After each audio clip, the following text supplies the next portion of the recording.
Halo, saya akan melanjutkan membacakan buku untuk kalian.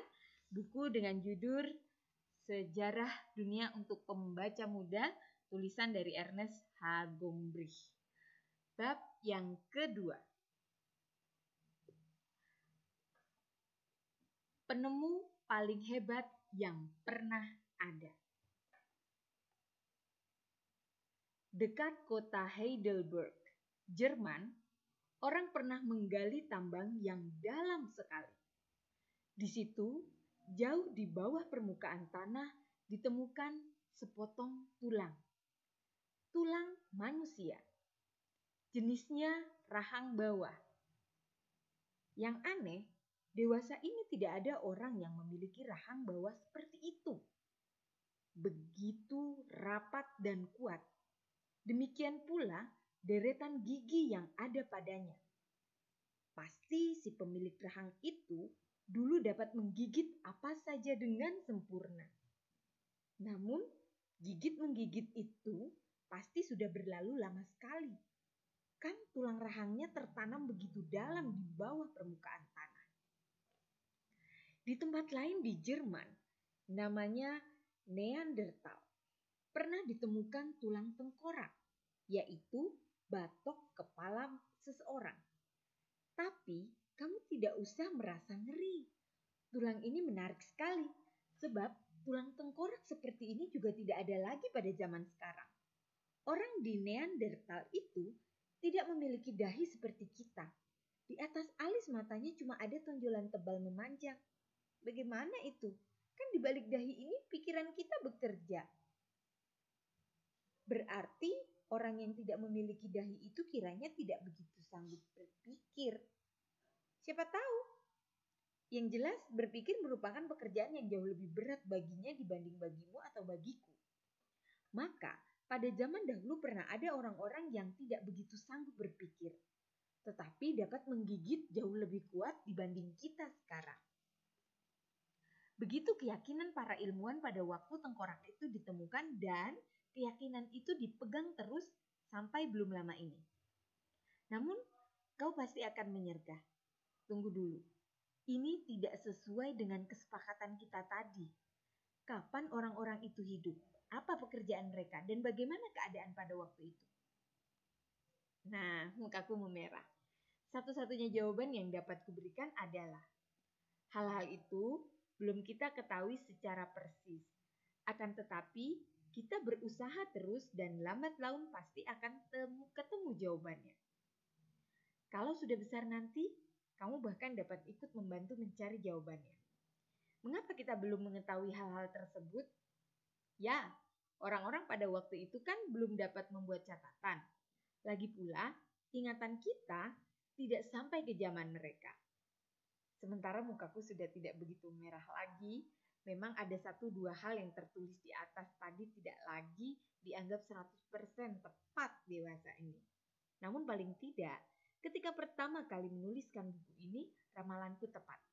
Sekarang ini, pengetahuan kita mengenai zaman manusia pertama memang jauh lebih luas. Para ahli ilmu alamlah yang mendapatkan pengetahuan itu.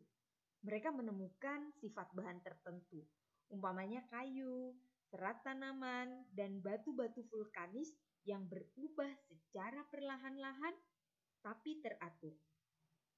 Dari bekas perubahan itu dapat diperhitungkan waktu terjadinya atau tumbuhnya bahan tadi. Pada saat yang sama, orang dengan giat meneruskan pencarian peninggalan manusia purba. Terutama di Afrika dan Asia, ditemukan tulang belulang manusia yang usianya paling tidak sama dengan rahang dari Heidelberg tadi. Di Sangiran, dekat kota Solo misalnya, seorang ahli purbakala Jerman bernama von Koenigswald menemukan tengkorak manusia purba dari jenis Pithecanthropus. Wah, susah sekali ya nama ilmiah itu. Lebih gampang diingat nama latinnya, Homo sapiens. Ulangi, lebih gampang diingat nama latinnya, Homo soloensis. Artinya manusia dari Solo. Itulah nenek moyang kita yang lebih dari 150.000 tahun lalu sudah mulai memakai batu sebagai perkakas. Mereka berbeda dengan manusia Neanderthal yang mulai muncul sekitar 70.000 tahun sebelumnya dan menghuni bumi selama kurang lebih 200.000 tahun. Kepada manusia Neanderthal ini aku patut meminta maaf. Ternyata walaupun dahi mereka pendek dan menonjol, otaknya ternyata hampir sama besar dengan otak kebanyakan orang yang hidup sekarang. Kamu keberatan? Apa-apaan ini? Sekitar dan kurang lebih. Tak ada nama dan tanpa angka tahun yang pasti. Itu bukan sejarah, katamu. Kamu benar, zaman itu mendahului sejarah. Oleh karena itu kita menyebutnya prasejarah. Soalnya, pengetahuan mengenai waktu terjadinya tidak begitu pasti. Akan tetapi, cukup banyak hal yang sudah kita ketahui dari orang yang disebut manusia purba itu. Pada saat sejarah yang sebenarnya dimulai, yang akan dibahas pada bab ini sesudah ini, orang sudah memiliki segala sesuatu yang kita miliki sekarang. Pakaian, rumah, perkakas, bajak untuk menggarap tanah, gandum untuk membuat roti, sapi untuk diperah, domba untuk dicukur, anjing untuk berburu, dan sebagai teman manusia. Di samping itu, manusia pada awal sejarah memiliki senjata panah serta helm dan perisai untuk melindungi diri. Dari mana asalnya? Kan bagi semua benda itu mesti ada saat dan tempat dia pertama kali ada. Jadi, pasti ada orang yang menciptakannya. Coba bayangkan, menarik sekali itu. Pada suatu waktu, mesti ada manusia purba yang menemukan bahwa daging binatang buas bisa lebih mudah digigit dan dikunyah kalau dipanggang terlebih dahulu di atas api. Kemungkinan besar penemunya seorang perempuan. Pernah ada juga orang yang menemukan cara membuat api. Bayangkan, betapa penting artinya membuat api. Sanggupkah kamu? Jangan keliru. Tidak dengan korek api loh. Pada waktu itu belum ada korek api. Orang membuat api dengan menggesek-gesekkan 2 batang kayu kecil sampai memanas sedikit demi sedikit dan akhirnya membara. Coba tirukan. Akan kamu rasakan betapa susahnya itu. Perkakas kerja pun pernah ditemukan oleh seseorang. Binatang tidak mengenal perkakas, hanya manusia yang memakainya. Alat kerja paling tua kiranya berupa batang pohon atau batu saja. Tidak lama kemudian orang mulai memukul-mukul dan mematahkan batu itu sampai berbentuk palu yang runcing. Di dalam tanah banyak ditemukan batu-batu yang berbentuk seperti itu. Karena pada waktu pembuatannya, semua alat terbuat dari batu, kita namakan zaman tersebut zaman batu. Ketika itu, orang belum pandai membangun rumah. Pastinya sangat tidak nyaman, sebab hawa seringkali sangat dingin, khususnya di Eropa. Udara kadang-kadang jauh lebih dingin dibanding iklim sekarang. Musim dingin berlangsung lebih lama dan sebaliknya, musim panas lebih singkat daripada yang biasa kita alami sekarang. Salju menutupi gunung-gunung sepanjang tahun sampai jauh ke lembah-lembah. Di lereng gunung ada gletser besar, yaitu sungai yang airnya membeku, yang menjorok masuk sampai jauh ke dataran. Dengan demikian, dapat kita katakan bahwa zaman batu tahap awal berlangsung sebelum zaman es berakhir. Manusia purba pasti merasa kedinginan dan tentu hatinya senang kalau menemukan gua sebagai tempat berlindung dari angin dan hawa dingin. Itu sebabnya mereka dinamakan juga manusia gua. Padahal belum tentu sepanjang tahun mereka tinggal di gua. Ada satu hal lagi yang amat penting yang ditemukan oleh manusia gua itu. Aku ragu kamu dapat menerkannya. Ya, mereka menemukan bicara. Maksudku berbicara sungguhan satu sama lain. Memang binatang tidak dapat berteriak kalau kesakitan dan mengeluarkan bunyi peringatan kalau bahaya mengancam. Namun, binatang tidak dapat menyebutkan sesuatu dengan kata-kata. Cuma manusia yang bisa. Manusia purba adalah makhluk pertama yang dapat bicara. Tidak hanya itu, mereka pun menemukan hal indah lain-lainnya, seni melukis gambar dan seni pahat. Pada dinding-dinding gua masih dapat kita lihat banyak gambar yang mereka buat dengan cara menggores dan melukis. Aku yakin pelukis modern pun tak dapat membuat gambar yang lebih indah. Kita melihat jenis binatang yang sudah lama punah. Memang sudah begitu panjang waktu berlalu sejak itu. Ada gajah berbulu panjang dengan taring bengkok namanya mamut. Tampak juga beberapa binatang lain dari zaman es. Menurut kamu apa sebabnya manusia purba melukisi dinding guanya dengan gambar binatang seperti itu? Sebagai hiasan? Tapi kan di dalam gua itu gelap. Belum ada yang tahu dengan pasti. Tapi menurut anggapan banyak ahli, manusia purba itu mencoba mempraktikkan ilmu sihir.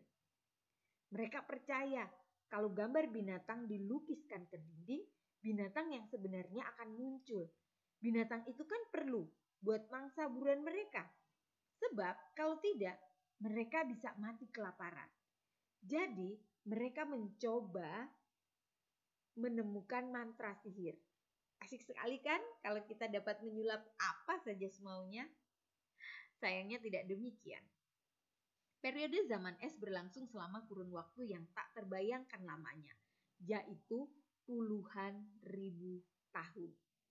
Ada baiknya juga, sebab dengan demikian tersedia cukup waktu bagi manusia yang belum begitu lancar berpikir itu untuk menemukan segala hal tadi. Namun lambat laun, suhu di bumi menghangat dan lapisan es surut ke gunung-gunung tertinggi saja. Dalam iklim hangat itu, manusia yang sudah hampir serupa kita pada waktu itu belajar menanam rumput stepa dan memanen bijinya. Biji-bijian itu mereka tumbuk, lalu dibuat bubur kental yang dapat dipanggang di atas api. Itulah roti. Tak lama lagi mereka belajar membangun tenda dan menjinakkan binatang yang tadinya hidup di alam bebas. Maka mereka mengembara dengan membawa kawanan ternaknya. Kiranya mirip dengan kebiasaan orang Laplandia sampai sekarang. Akan tetapi pada waktu itu masih banyak binatang buas yang berkeliaran di hutan rimba, seperti serigala dan beruang. Dengan adanya ancaman itu, beberapa orang yang cerdas seperti layaknya seorang penemu mendapat gagasan cemerlang. Mereka membangun rumah di tengah air dengan cara memancang tiang ke dalam dasar danau atau sungai. Orang Eropa menamakan bangunan seperti itu rumah tiang. Di Indonesia, kita mengenalnya sebagai rumah panggung yang masih dapat ditemukan misalnya di Sulawesi dan Kalimantan. Waktu itu, manusia telah memiliki perkakas dari batu yang dipotong dan diasah dengan baik. Agar dapat memasang gagang pada kapak batu, mereka memakai batu lain yang lebih keras untuk melubanginya. Bayangkan repotnya pekerjaan itu. Pasti orang menghabiskan waktu musim dingin atau dengan perkataan lain 5 bulan untuk menyelesaikannya. Tak jarang pula daun kapak akhirnya pecah. Berarti orang harus mulai dari awal lagi. Kemudian mereka menemukan cara membakar tanah liat menjadi tembikar. Dan tidak lama lagi mereka membuat berbagai macam wadah indah yang dihiasi dengan aneka pola dan dibakar dalam tungku. Akan tetapi pada waktu itu, yaitu zaman batu tua, orang sudah tidak membuat gambar binatang lagi. Akhirnya kira-kira 6.000 tahun lalu atau 4.000 tahun sebelum Masehi, didapatkan cara baru yang lebih baik dan lebih mudah untuk membuat alat kerja. Orang menemukan logam. Tentu saja, tidak semua jenis logam ditemukan sekaligus. Pertama-tama ditemukan batu hijau yang menjadi tembaga kalau dilebur dalam api. Tembaga yang indah berkilauan itu cocok buat ditempa menjadi pucuk panah atau kapak. Akan tetapi, logam ini sangat lunak dan lebih cepat tumpul dibandingkan batu yang keras. Seperti biasa, orang mencari akal untuk mengatasi persoalan itu. Jalan keluarnya, sejenis logam lain yang sangat langka dicampurkan dengan tembaga untuk membuatnya lebih keras. Logam tersebut ialah timah. Dan campuran antara tembaga dan timah dinamakan perunggu. Waktu yang kita bicarakan ini ketika orang membuat helm dan pedang, kapak dan panci, juga gelang dan kalung dari perunggu, tentu saja dinamakan zaman perunggu. Coba kita perhatikan orang-orang berpakaian bulu binatang yang mendayung kolek menuju rumah-rumah panggung mereka membawa biji-bijian atau garam dari tambang. Untuk minum mereka memakai kendi yang indah. Perempuan dan anak gadis mereka memakai hiasan dari batu berwarna-warni. Bahkan sudah ada yang memiliki perhiasan dari emas. Bagaimana menurutmu? Apakah banyak terjadi perubahan sejak itu? Kurasa mereka itu manusia seperti kita juga. Sering bersikap buruk terhadap sesama, sering licik dan kasar. Sama seperti kita. Sayangnya, tapi pada zaman perunggu itu pasti juga ada seorang ibu yang rela berkorban demi anaknya. Seorang sahabat yang bertaruh nyawa demi teman karibnya. Tak lebih sering ataupun lebih jarang dibanding sekarang. Dan betapa tidak, kan zaman yang kita bicarakan ini baru berlalu sekitar 3.000 sampai 10.000 tahun lalu. Belum cukup waktu bagi manusia untuk berubah secara besar-besaran. Maka sesekali tatkala kita sedang mengobrol atau makan roti, memakai perkakas, atau menghangatkan badan dekat api unggun, patutlah kita syukuri manusia-manusia purba itu dan berterima kasih kepada mereka, para penemu paling hebat yang pernah ada sepanjang masa. Sudah selesai bab yang kedua. Selamat nantikan bab yang ketiga.